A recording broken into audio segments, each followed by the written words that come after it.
ఖమ్మం జిల్లా సత్తుపల్లి నియోజకవర్గంలో ఉపాధి హామీ కూలీల సమస్యల పరిష్కారం కోరుతూ తెలంగాణ వ్యవసాయ కార్మిక సంఘం బీకేఎంఎంయు ఆధ్వర్యంలో గత వారం రోజులుగా సత్తుపల్లి నియోజకవర్గంలో ఖమ్మం జిల్లా వర్కింగ్ ప్రెసిడెంట్ ఆదినారాయణ ఆధ్వర్యంలో సత్తుపల్లి, తల్లాడ, కల్లూరు, పెనుబల్లి, వేంసూరు, సత్తుపల్లి మండలాల్లో వివిధ గ్రామాల్లో పర్యటించి కూలీల సమస్యల పరిష్కారం చేయాలని ఆందోళన చేస్తున్న నేపథ్యంలో స్పందించిన సత్తుపల్లి శాసనసభ్యులు డాక్టర్ రాగమయ్య దయానంద్ సోమవారం రోజు సత్తుపల్లి మండల రేజల్ల, వేంసూరు మండలం లింగంపాలెం గ్రామాలలో ఉపాధి హామీ పనుల దగ్గరకు వచ్చి కూలీలతో మాట్లాడి మీ సమస్యలు పరిష్కారం చేస్తానని రాష్ట్ర ప్రభుత్వం ముఖ్యమంత్రి రేవంత్ రెడ్డి దృష్టికి తీసుకువెళ్తానని హామీ ఇవ్వడం జరిగింది.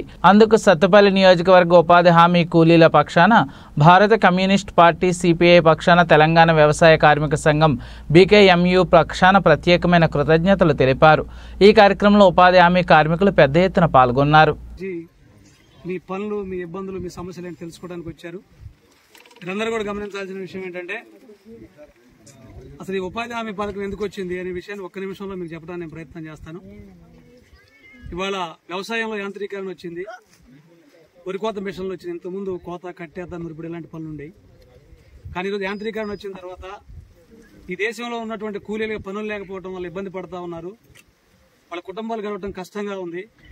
కాబట్టి వాళ్ళకి గవర్నమెంటే పని కల్పించి వాళ్ళకి కూలీ ఇవ్వాలని చెప్పి పార్లమెంట్లో ఆనాడు 2004లో ఎన్నికల్లో కమ్యూనిస్టులు, కాంగ్రెస్ సహకారంతో ఆనాడు యూపీఏ ప్రభుత్వం ఏర్పడింది. యూపీఏ ప్రభుత్వం చైర్మన్ గా ఉన్నటువంటి సోనియా గాంధీ గారి నాయకత్వంలో ఈ యొక్క పథకాన్ని తీసుకురావడం జరిగింది.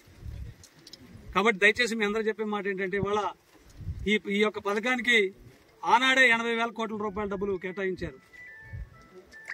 దీనికి అనేక రకాల, ఈ చట్టంలో అనేక రకాల మార్గదర్శకాలు ఇచ్చారు.